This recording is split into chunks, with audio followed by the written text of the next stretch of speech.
and welcome to the channel. Today I want to discuss a big program with a lot of passionate fans, the Virginia Tech Hokies. I'm going to do an overview of these past couple years and give my opinions. So let's get right into it. The 2021 year is what I want to start with. You have Justin Fuentes as head coach of the team in his last year. You open the season with a 17-10 win against the number 10th ranked North Carolina. Big win. You're thinking, if you're a Virginia Tech fan, you're thinking, oh my gosh, this could be a great season. You go 3-1 and then everything goes wrong. You lose 4 of your next 5 games and Justin Fuente is gone just like that. So to do a bit of an overview of the Justin Fuentes era as a whole, he had a 43-31 record as head coach. And you know, his initial 2016 and 2017 seasons were his best. Every year after that, it kind of regressed.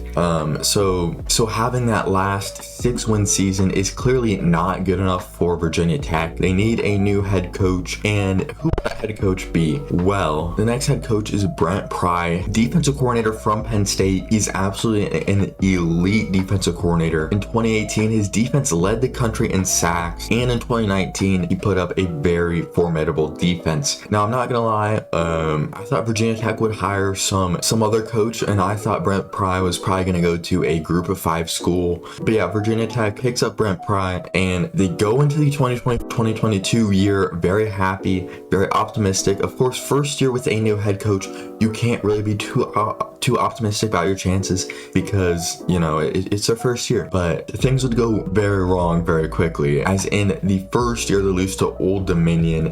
Very bad loss. I remember watching parts of this game in which they lost 17-20, very bad. But then you go on to win your home opener the next game against Boston College. So it's a little bit of switcheroo there. Maybe you're thinking the season's gonna be all right, but then you really only have one win after that against Liberty. And then you have one really devastating game against number 24th ranked NC State, in which you're up 21-3, and then you end up losing it in the end, allowing them to come back. So overall, very disappointing season, and I'm gonna highlight some players that were very important that season. Marshall transfer quarterback Grant Wells was very bad that season. 9 touchdowns, 9 interceptions, not very good. You can't be giving away that many turnovers, and to be quite frankly, they didn't score that many touchdowns. Your running back had a bunch of injuries, and your linebacker Dax Hollifield was really the only really solid player on the team. 92 tackles and an interception is very impressive numbers. So this season was categorized by very bad quarterback play and a very inconsistent defense. But one reoccurring theme that you'll see throughout all these seasons is that the special teams is at least formidable. The offense and defense kind of trades off being decent and then being bad, or being bad and good. But the special teams consistently is all right. So anyways, first year under Brent Pry goes as expected. 2023 year, things are expected to do a lot better, and things would look up. Your first game is against Old Dominion, and you absolutely blow them out. Big turnaround from the year before where you lose to them 17-20, and this year you win against them 36-17. Very big turnaround. But then you lose your next 3 games, including a embarrassing loss to Marshall. I mean, you have 2 years in a row where you lose to a group of 5 teams. I don't care which team you are, that's very embarrassing. Even if you're a Virginia Tech team that's maybe not been super positive in the past few years. But then you would go on to win 6 of their last 9 games and beat their rivals Virginia. And not only that, they beat a ranked Tulane team in their bowl game to finish off the year. Strong finish, maybe a bad start. And if you're a Virginia Tech fan, you're thinking this is a great season compared to the last one, and Brent Pry is building up this team for this 2024 year to be exceptional. Your quarterback that year is Baylor transfer Kyron Jones, who would prove to be an offensive threat with 17 touchdowns thrown and 5 rushing touchdowns. An incredible performance by a quarterback, I have to say. He's one of the pivotal players that really led this season to the amount of wins they had. Not only that, but he had a great wide receiver duo with Daquan Felton. So yeah, very successful season. Big step up from the season before. Not only that, you win your first bowl game, or you win a bowl game. Last time you did that was in 2019. Big step up, big turnaround, showing clear improvement from the year before. But I want to talk about this 2024 year. Big things are expected. Your quarterback is on to another year. He's had experience now with the team, learning the schemes, and things look really good for this 2024 year. But before I talk about how the season went, I always like to talk about recruiting. Recruiting is the backbone of the team, and Virginia Tech just doesn't recruit good enough, in my opinion, to compete with big schools. Maybe with the ACC they do, but having a overall rank of 47th is quite literally not good enough, and a transfer rank of 77 is not good enough whatsoever. You need better transfers. It's a new era of college football. You have to bring in transfers, or because your recruits are just going to leave after 2 years anyways, at least a decent amount of them. So why not get some transfers that have experience? And Virginia Tech just really didn't do that, and they didn't even have really good recruiting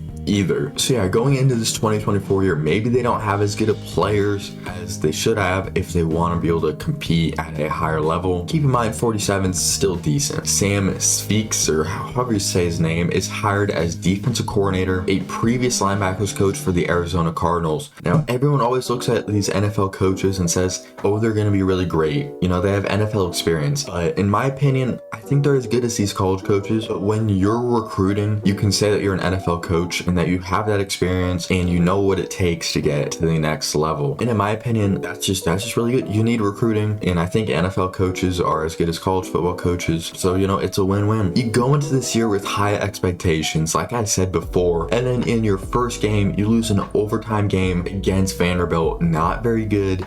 Vanderbilt, of course, is a formidable team this year, but still, it's Vanderbilt, So 2 years ago, you lose to Old Dominion. The year before, you lose to Marshall. This year, you beat them both. Not only that, but you badly beat your rivals, Virginia. But then you lose to Minnesota in your bowl game. Now the games I want to talk about are all the ones in between, because these are a bunch of games that Virginia Tech could have won, and maybe with Miami won. People think maybe Virginia Tech should have won. But your games against Rutgers, Miami, Syracuse, Duke, all one-score games. Keep in mind, Miami, Syracuse, these are high-ranking teams.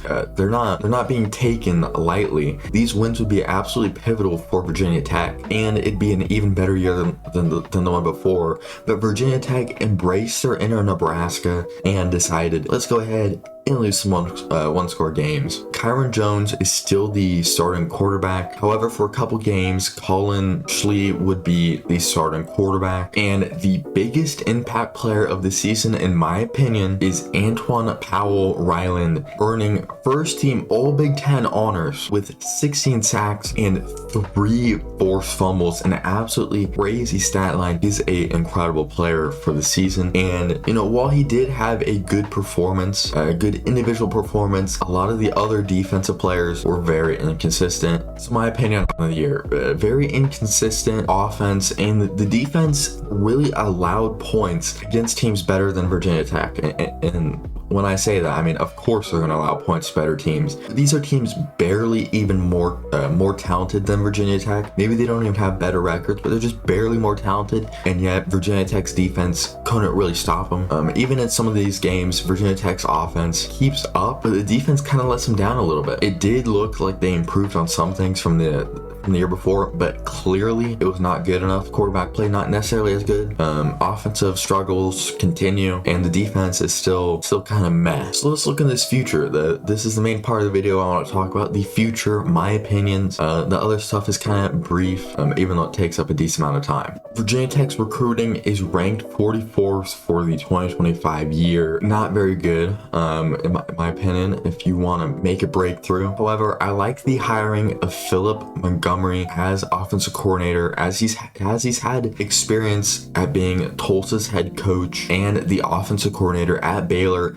Bringing in a guy with this much, oh my gosh, I can't speak, this much experience is completely game changing for your team. And in my opinion, this year is a make or break season for Virginia Tech. You can't have another mediocre season. You go 7-6, 6-6. Another 6-6 season would be very stale for Virginia Tech, especially when you have such a big fan base and you're in a conference which is not necessarily as good as the Big Ten or the SEC, even though those two conferences are kind of overrated in some ways. And let's say Virginia Tech has a bad season again. Brent Pry could very well be fired. I don't think he would be for just one bad season here, but one bad season here and then a mediocre season the next season, I think he's gonna be fired. So let's hope Virginia Tech has a good season this year. But if Virginia Tech wants more consistent winning, they're gonna need better recruiting. They're gonna need better transfers. You're gonna need to do something.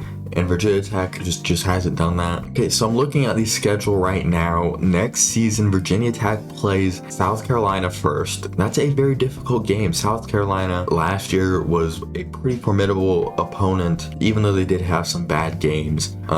Very, very difficult first game, but as with the first game, Virginia Tech could pull off the win. Next, you play Vanderbilt, who you lost to the year before. I think if Virginia Tech is even a little bit better than the season before, they're gonna win this game. You play Wolford Terriers. That's a given game. If they lose that, then I'm sorry, but it's very bad. Then you play NC State, always a very good opponent. Seems to be in a lot of close games against Virginia Tech. I'd probably have to take NC State on that one. You play Wake Forest next. I'm not exactly sure whether Wake Forest is gonna be good this year. I feel like that could be either team. Georgia Tech has kind of shown to be a decent team. That one's gonna be difficult. California had a good year last year. That was gonna be difficult. Louisville, that was also pretty difficult. Florida State, who knows with Florida State, they have good recruiting. Miami, also probably gonna be difficult. Virginia, I gotta do a video on Virginia because, you know, Virginia, I'm looking through these and Virginia's losing to Virginia Tech, and I'm over here making a video about kind of Virginia Tech and their story. Well, what in the world happened to Virginia? You know, that's what I'm thinking. I'm not making a schedule prediction, but I'm here to say it's not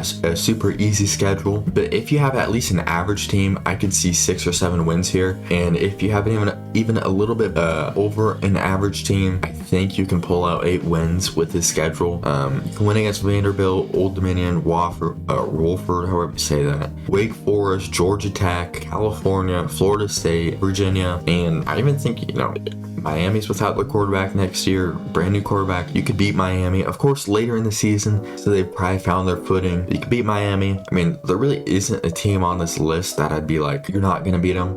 I guess maybe South Carolina, if they are as good as the year before, then that's gonna be very tricky, but it could be a very good season next year. I'd probably need to look into some of the players that Virginia Tech has brought in, but all things are lining up that next season could be a 7 or 8 win season, which might be enough to keep Brent Pry at the helm of the team and fans satisfied. Anyways, that's it for the video. Like, subscribe, peace.